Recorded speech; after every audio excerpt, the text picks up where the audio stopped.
farmers, especially when we have been heading in the right direction economically, and we don't want to go backwards. So we're going to listen today, but I appreciate my colleague here who represents this area, Shannon Zimmerman, if you want to talk a little about how special the economy is in this part of the state. Well, I'm also thrilled to have everybody here today. Many of my colleagues are not familiar with the dynamic growth that's happening in St. Croix County right now, and it is imperative that our voice is heard in Madison. Today we did hear from local businesses, manufacturers of all shapes and sizes, and there's a common theme. We need workers. We need workers. We need to accelerate the process from education to employment.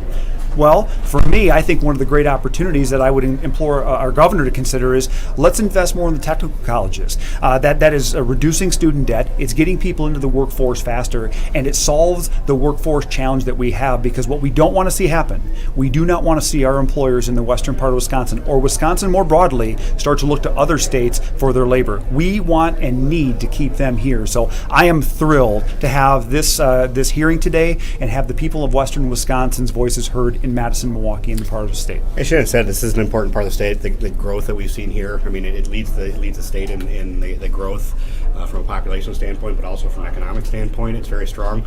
That's why over the last 8 years, this is the third public hearing we've done. Alberta and I have done in this part of the state, because we know that this part of the state historically has felt that they weren't listened to in Madison. So that's why we're here, and looking forward to that the opportunity to listen to the folks today. So thank you very much. A question or two, and then we have to start on time.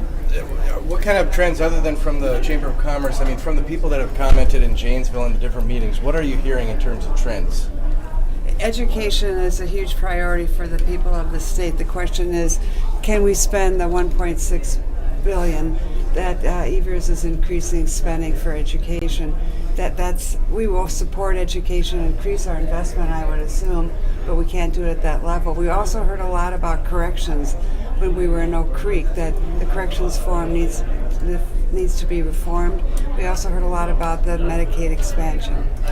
So would any amount of, Republicans are dead set against the expansion of Medicaid. From what I've read, and I don't know about every single one of them, but would any amount of public, comments in favor of that change your minds? Well, of course we always listen, but what it comes down to, I would actually challenge to ask the question a little bit differently in polls. The poll always asks the question about Medicaid expansion. If they actually ask the question about welfare expansion, because that's what Medicaid program is, I think you might get a different answer, especially in economic times where that we're seeing, where we have record low unemployment. The goal of the Republicans in the legislature is to create more jobs and connect people to the good-paying jobs that deliver benefits. Not to grow our welfare rolls. So I think if you ask that question a little bit differently, you might get a different answer. And in Wisconsin, we really take care of our people who need help. We fund up to 100% of poverty, 300% for pregnant women and children. And around the country, we support more uninsured people than most states in our current program. All right. Thank you. Thank you.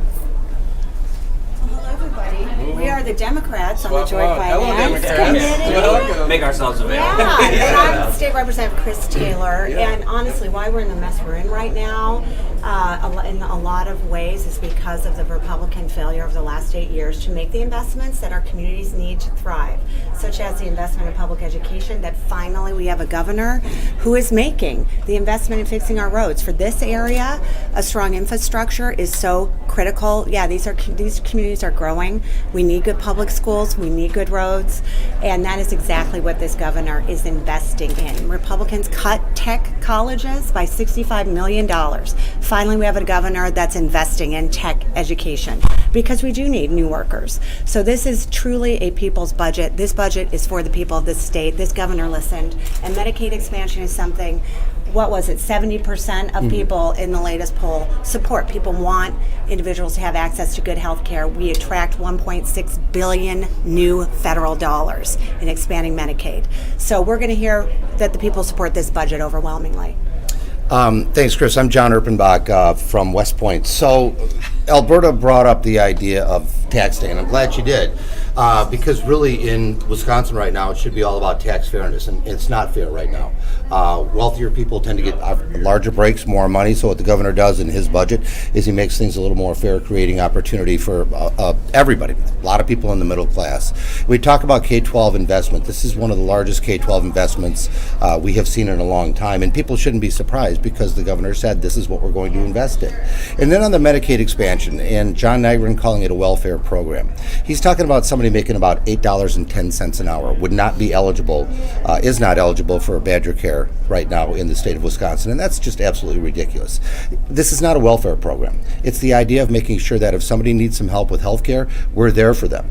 And the idea that if you make more than minimum wage in Wisconsin, you're not eligible is absolutely ridiculous. And finally, on transportation, this governor is paying for the roads. We've had an administration over the last 8 years that tried to borrow its way out of something that's extremely expensive, and we're paying for it now. So overall, Chris is right. This is the people's budget. Governor Evers drove around the state in December putting this budget together by actually listening to people, not invited guests, just anybody who showed up. And as a result, we have a really strong budget that will move the state forward. And Yeah, I just want to turn it over to Senator Patty Schochner. Yeah. Well, I'm just excited to hear the people, what the people have to say, because we know that this is the people's budget and we support it. And as someone who has worked in the front line in public service for a long time, as an EMT and as a medical examiner, I know that this here budget is about caring for human beings, not pocketbooks, and that's what matters.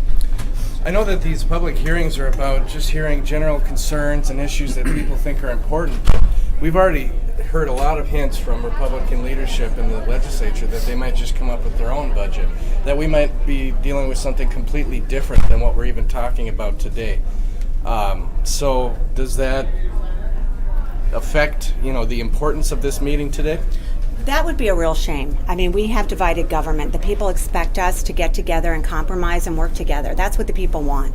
So we need to be doing that. And many of my Republican colleagues support many things in this budget. So let's get together on the things that they don't like and work it out. We know people want this incredible investment in public education. We know they want their roads fixed, and they want Medicaid expansion. Those are the three hallmarks of this budget. So we need to get together. We need to be adults. We are elected officials and work together. That's what the people expect. That's what they deserve.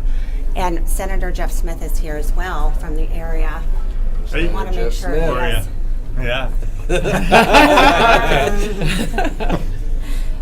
And well, I don't know what the question was. oh, basically, the Republicans might come up with their own budget. That's been teased already. Yeah. Well, that was like within an hour or two after the presentation in February 28th.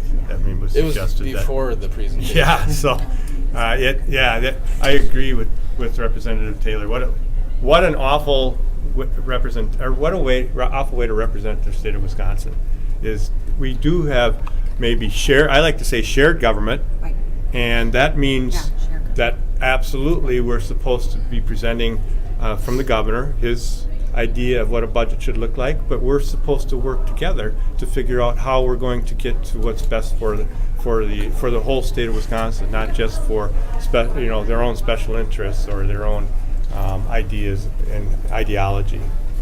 All right, thanks. I think bet. they're starting. Thank you.